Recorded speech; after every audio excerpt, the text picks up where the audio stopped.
Olá pessoal, vamos lá então. Vou gravar esse videozinho aqui para te explicar melhor e ajudar a você ampliar sua compreensão sobre qual a relação entre os números complexos, e as equações de segundo grau. Além, é claro, da gente estar reforçando toda aquela questão dos métodos alternativos à fórmula de Bhaskara que você pode utilizar para resolver as questões, Então vamos lá. A apresentação de slides tem como título Desvendando as equações do segundo grau com as raízes complexas, o código que é invisível. Esse nome código invisível ele é bem conveniente, uma vez que a maioria dos professores de nono ano e de ensino médio sequer ensina isso, os livros também não ensinam. Eles chegam lá e quando o discriminante delta dá menos do que zero, dá um valor negativo, eles simplesmente metem lá não existe solução real e acabou, para aí a discussão. Quando, ao meu ver, não existem motivos para você parar aí a discussão. A gente já introduz o conceito de número imaginário, criado por René Descartes, e sabendo o conceito de número imaginário, a gente vai lá e calcula as raízes complexas dessa equação, ou também chamadas de raízes imaginárias. E é isso que eu te mostrei em sala de aula, e agora nesse vídeo a gente vai relembrar, revisar e reforçar. Então, vamos começar aqui o nosso entendimento dessa situação. O que acontece? O discriminante delta tem uma função fundamental, principalmente depois quando você for construir os gráficos das funções de segundo grau. Por exemplo, em situações que delta der um valor positivo, isso vai indicar que você vai ter duas raízes reais e distintas para a função, ou seja, você vai ter dois pontos no gráfico onde a parábola vai interceptar o eixo x. Lembrando que essas raízes são os valores de x que fazem a função assumir o valor zero. Então, alguns autores também chamam calcule os zeros da função. É calcular as raízes, é a mesma coisa.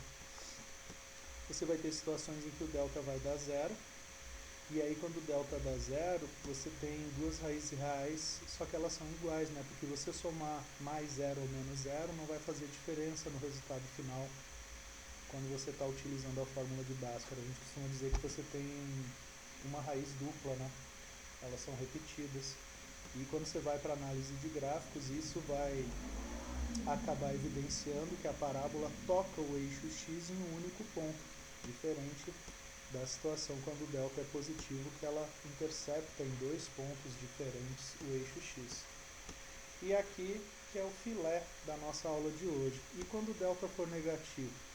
A maioria dos professores, dos autores de livros, eles simplesmente dizem que não existem raízes reais e acabou. Mas o que significa isso? Na prática, significa que a parábola ela não vai interceptar o eixo x, ela vai estar toda acima do eixo x ou pode estar toda abaixo do eixo x. E não vão existir valores reais que você substitua lá na equação original e que façam aquela equação virar uma verdade, o zero dá igual a zero dos dois lados. Somente valores complexos é que vão ser capazes de fazer isso. Então, entender como é que esse mecanismo funciona é a grande sacada que vai levar a gente para um nível muito acima dos outros estudantes de outras escolas. Bom, como é que isso funciona?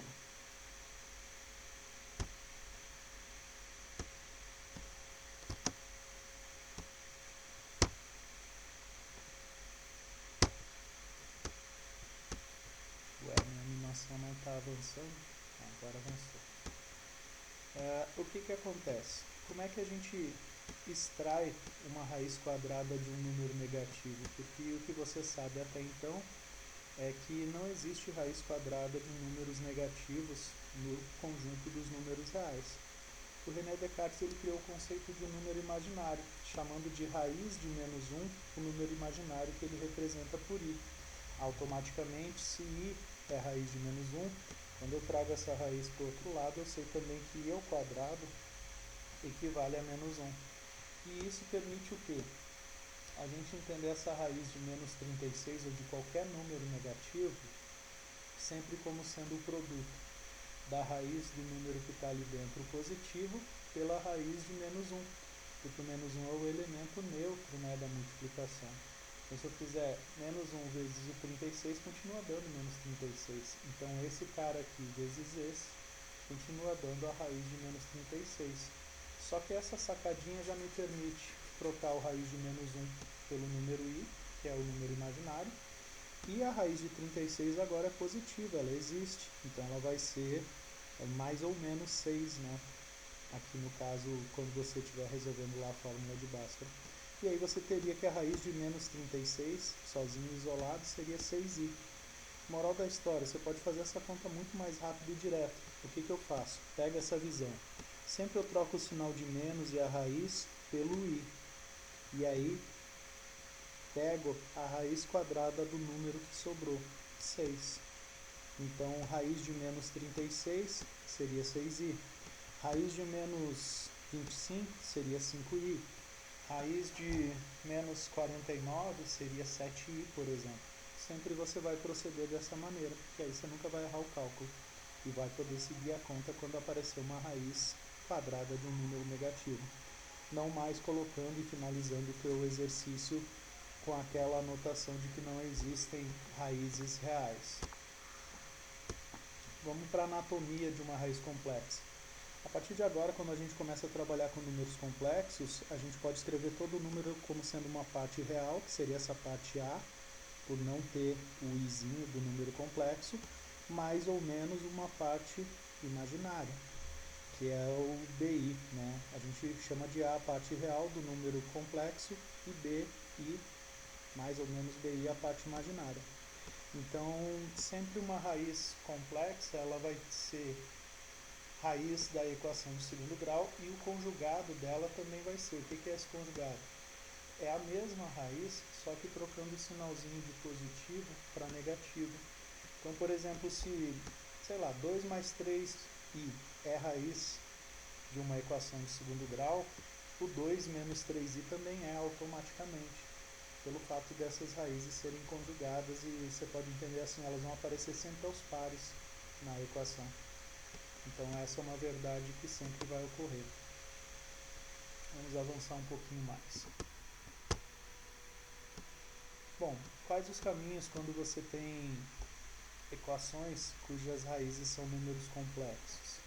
Quando você tiver equações incompletas, vai ter um caso, quando a equação não tiver b, né? Ou seja, ela não tem aquele termo em x, e aqui, ó, entre o termo quadrático e o termo independente, vai ter um sinal positivo. Sempre que esse sinal for positivo, quando você for resolver essa equação usando o método alternativo que eu te ensinei, esse c vai passar para o outro lado negativo e você vai ter que no final extrair a raiz quadrada de um número negativo. E aí vai surgir uma resposta complexa para essa equação. Já, por exemplo, se aqui entre o termo quadrático e o termo linear aparecer o sinal de menos, isso não vai acontecer. Ao transferir o c para o outro lado, ele vai ficar positivo, você vai extrair no final uma raiz quadrada de número positivo, e aí você vai ter duas raízes reais, né, iguais, só que uma com número positivo e outra o mesmo número negativo. Aqui tem exemplos que a gente vai fazer e comentar para você ver isso, né? Então, x ao quadrado mais 9 igual a zero, isso aqui certamente vai dar como raiz complexa a resposta. Assim como x ao quadrado mais 4 também a raiz vai ser complexa. Sempre que tiver o sinalzinho de mais aqui, no meio do termo quadrático e do termo independente, a resposta vai ser um número complexo. Tá, professor, e se não for assim? Se eu tiver uma equação completa e que o delta dessa equação dá negativo, bom, aí você vai ter que resolver pela fórmula de Bhaskara e operar esse delta negativo conforme que eu te mostrei antes, né? Trocando a raiz de menos alguma coisa por raiz de menos 1 vezes o número que você tinha negativo, só que positivo. E aí você vai fazer aparecer o i na resposta. Aqui tem dois exemplinhos que também depois a gente vai resolver e comentar para você ver. Mas é fazer fórmula de Bhaskara e, como o delta vai ser negativo, vai aparecer também número imaginário na resolução. Bom, aqui o primeiro exemplo. X ao quadrado mais 9. O que eu faço? Método alternativo. Dá para fazer por Bhaskara? Claro que dá, mas demora mais, né? E é mais conta. Então o que você faz? Isola o x e determina o valor. Quando você isolou o x, olha a surpresinha aqui, ó. O número que deu é negativo. E ao transferir a raiz quadrada para o outro lado, você vai ter mais ou menos a raiz de menos 9. Isso aí, não te acanhe. O que você faz? Bom, eu vou entender esse menos e a raiz como sendo o i e extraio a raiz do 9. Então 3i mais 3i é uma das raízes e menos 3i é a outra. Pronto, acabou. Aqui, inclusive, depois você pode tirar a prova real jogando 3i aqui, ó, e fazendo a conta que você vai ver que vai dar 0 igual a 0. Ah, e se fosse x ao quadrado mais 4 igual a 0? Mesmo procedimento, meu camarada. Joga o 4 para o outro lado, ele vai passar negativo, x vai ser mais ou menos a raiz de menos 4. Vamos extrair essa raiz direto. O menos e a raiz eu troco pelo i, e a raiz de 4 é 2. Então eu vou ter mais 2i e menos 2i como raízes dessa equação aqui. Lembrando sempre que se eu quiser eu tiro a prova real. Boto esse 2i no lugar do x aqui, faço a conta e vai dar 0 igual a 0. A mesma coisa vai acontecer se eu substituir por menos 2i aqui no lugar do x e fizer o cálculo. Vai dar 0 desse lado igual a 0. Claro que você vai ter que lembrar sempre que o i ao quadrado vale menos 1, né? Para substituir lá e ele fazer a mágica de zerar todo mundo. Seguindo. E se não for uma equação incompleta, for uma equação completa? Aí vamos lá, vamos calcular por Bhaskara, né? Quais seriam as raízes. Se bem que aqui no caso dessa a gente poderia usar até o macete, né? Porque o a vale 1. Ah, não dá para usar o macete porque 1 mais 5 vai dar 6 e desconta 4 sobra 2. A soma não deu 0. Então aqui não dá para usar aquele macetezinho rápido. Vamos calcular por fórmula de Bhaskara. O b é menos 4. Você eleva ao quadrado, menos 4 vai dar o 16. E agora você vai fazer menos 4 vezes o a, que é 1, vezes o 5. Então, dos três números que você vai multiplicar, só um é negativo, o resultado é negativo. 4 vezes 1, 4, vezes 5, 20. Então você vai ter 16 menos 20. Cara, se tu tem 16 reais e gastou 20, você está devendo 4. Então veja aqui, ó, o teu delta deu negativo. Já sabe, as raízes vão ser complexas, né, imaginárias. Vamos calcular essas raízes. Então, menos o valor de b, que é menos 4, mais ou menos a raiz quadrada do número menos 4 sobre 2a. Como a vale 1, vai ser 2. Bom, vamos resolver aqui esse raiz de menos 4. O menos e a raiz vira o i. E o 4 eu tiro a raiz vira 2, então vai ser 2i. Então eu vou ficar com mais ou menos 2i. Esse menos com menos tem inversão de sinal, fica 4. E aí eu vou ter 4 mais ou menos 2i dividido por 2. O que acontece? Esse 2 divide o 4 e também divide o 2i. Quando eu fizer 4 dividido pelo 2, vai dar 2. E quando eu fizer 2i dividido por 2, vai dar só i. Então eu vou ter como respostas 2 mais i ou 2 menos i. É claro que eu posso pensar o seguinte, esse 4 é 2 vezes 2, aí simplifica o 2 de baixo com os dois números 2 de cima, também posso pensar assim. Como o 4 e o 2 são múltiplos de 2 e aqui embaixo eu tenho 2, é como se eu evidenciasse o número 2 e trouxesse para frente. Aí simplifico com o de baixo, vai ficar 2 mais i, né? Eu particularmente eu prefiro entender que esse 2 divide tanto o 4 quanto o 2i, então eu separo em duas frações, 4 sobre 2, que vai dar 2, e 2i sobre 2, que vai dar só i, porque vai simplificar o número 2. Aí eu vou ter 2 mais i e 2 menos i como respostas. Seguindo aqui para a gente compreender a sequência. Então, o que acontece? A gente pega uma equação sempre de segundo grau, completa ou incompleta. Aqui no caso está uma equação bagunçadinha, né? Tem 2x ao quadrado mais 5 igual a 6x. Ela não está escrita no formato padrão que a gente está acostumado. Sempre que isso acontecer, a dica que eu te dou é primeiro organizar essa baguncinha. A gente sempre escreve primeiro o termo quadrático, depois o termo linear e depois o termo independente, que é a forma reduzida da equação de segundo grau. E por que a gente tem que fazer isso? Para conseguir identificar corretamente os coeficientes A, o B e o C, e não fazer os cálculos errados. Identificou os coeficientes, calcula o discriminante. O discriminante deu negativo, você já sabe, vai ter resposta complexa. Vamos lá, o delta deu menos 4, então eu vou ter menos o valor de b, que é menos 6, vai virar mais 6 na sequência, mais ou menos a raiz de 4, olha aqui como é rápido, o menos e a raiz vira i, tira a raiz de 4 é 2, então 2i. E 2 vezes 2, aqui nessa equação, né, o a vale 2, então você vai ter o 4 dividindo. Nota que esse 4 ele divide tanto o 6 quanto o 2i, então eu vou separar em duas frações. 6 dividido por 4 dá para simplificar, vai dar 3 meios. E aí esse 2 dividido pelo 2 também vai dar 1, então vai ficar i sobre 2. Então eu posso pensar o seguinte, é como se eu tivesse no lugar desse 6 o 2 vezes 3 e aqui 2i. O 2 daqui e o 2 daqui, boto em evidência. Aí simplifico, porque o 4 eu posso entender como 2 vezes 2, vai ficar só um 2 aqui embaixo e vai ficar 3 e o i em cima. Então chego a duas respostas, 3 mais i sobre 2 e 3 menos i sobre 2, porque uma com mais e outra com menos.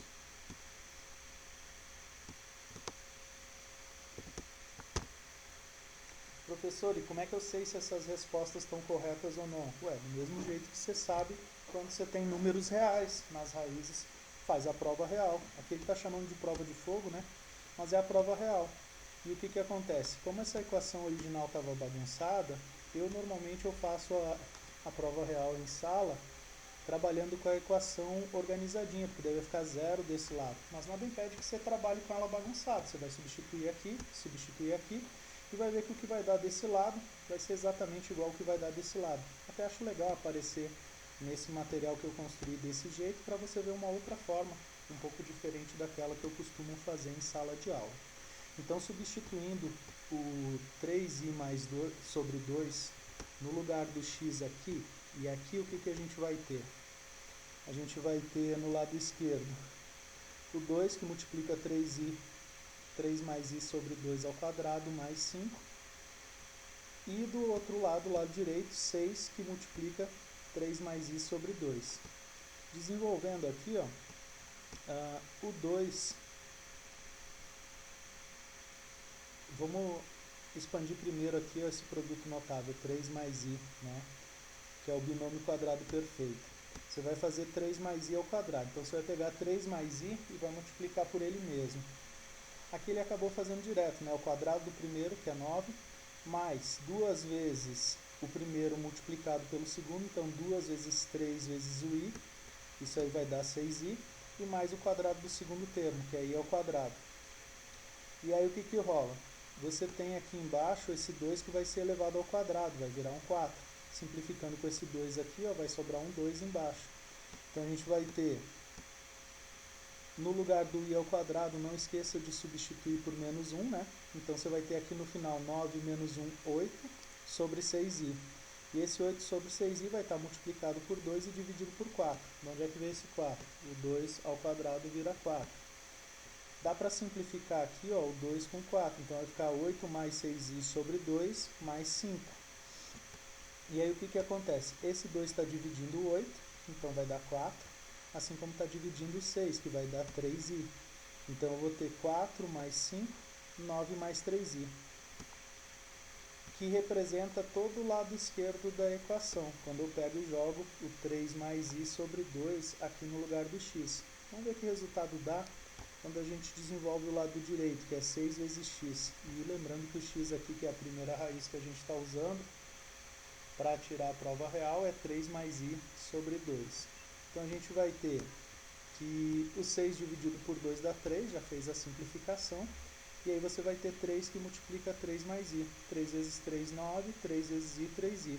Repare, deu exatamente o mesmo valor que deu no lado direito, transformando a equação, embora bagunçada, numa igualdade. Então isso prova que 3 mais i sobre 2 realmente é a raiz dessa equação. E assim, se ela é o conjugado dela, automaticamente também é. Nem precisa fazer essa conta, mas aqui estou fazendo para te mostrar. Então, substituindo no lugar do x agora o 3 menos i sobre 2, o que a gente vai ter? Desenvolvendo esse binômio aqui, a gente vai ter o quadrado do primeiro, que é 9, menos 2 vezes o primeiro pelo segundo, que vai dar o menos 6i, e mais o quadrado do segundo termo, que é o i. Então, fica i ao quadrado. Lembra que o i ao quadrado vale menos 1, troquei aqui, e aí eu vou ter 9 menos 1, que vai ser 8. 8 menos 6i é essa parte do numerador aqui do começo. Então, eu vou ter 2 vezes 8 menos 6i, esse 2 aqui eleva ao quadrado e vira 4, mais o 5 da equação. Aí o 2 e o 4 dá para simplificar, então você vai ter 8 menos 6i sobre 2 mais 5. Esse 2 divide o 8, e também divide o menos 6i. Então a gente vai ter 8 dividido por 2, que é 4, menos 6i dividido por 2, que é 3i negativo, e mais o 5. Então, vou ter 4 mais 5, que vai dar 9, menos 3i. Todo esse termo aqui do lado esquerdo representa isso aqui, quando a gente substitui o valor 3 menos i sobre 2 na raiz. Agora vamos ver o outro, 6x. Substituindo no lugar do x isso aqui. O 6 e o 2 simplifica, vai dar 3, 3 vezes 3, 9, e 3 vezes menos i, menos 3i.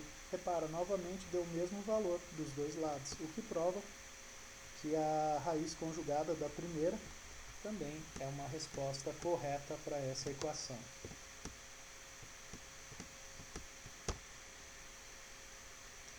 Avançando um pouquinho mais em nossa análise, o que a gente vai ter aqui?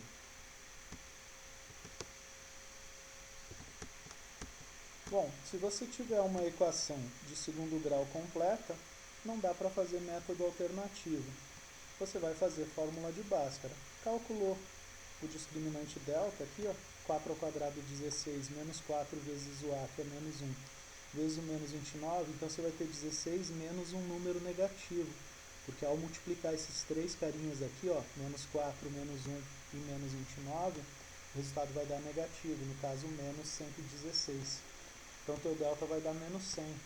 Bom, se deu menos 100, uma certeza você já tem. As raízes são complexas, né? E essa parábola, quando você construir o gráfico, ela não vai interceptar o eixo x, ela vai estar toda acima ou toda abaixo. Aqui no caso seria toda abaixo, porque o a dela é negativo. Bom, como é que a gente extrai a raiz quadrada de número negativo? É a raiz de menos 100. O menos e a raiz viram o i, e a raiz de 100 é 10, então vai ser 10i o que eu vou tirar de dentro da raiz quando fizer o Bhaskara. Finalizando aqui para o cálculo das raízes, eu terei menos o valor do b, o b é 4, então menos 4, mais ou menos a raiz de menos 100, que a gente já calculou, 10i, dividido por 2a. Cuidado que nessa equação a vale menos 1. Então eu vou ter menos 4, mais ou menos 10i, dividido por menos 2. Bom, o menos 2 divide o menos 4 e também o 10i. Então, menos 4 dividido por menos 2, o menos com menos vira mais, vai virar esse 2 aqui. E o 10 dividido por menos 2 vai dar menos 5i. Então, a gente vai ter uma resposta que é 2 menos 5i e a outra que é 2 mais 5i. Sempre o conjugado e as raízes conjugadas são respostas, né, da equação de segundo grau. Claro que aqui eu podia pegar 2 menos 5i e jogar aqui no lugar do x, né? Fazer a prova real mostrando que vai dar 0 igual a 0, porque essa equação não está bagunçada como a anterior estava. Mas aqui não é o foco mais da gente isso. Você já sabe que dá para fazer assim. Seguindo.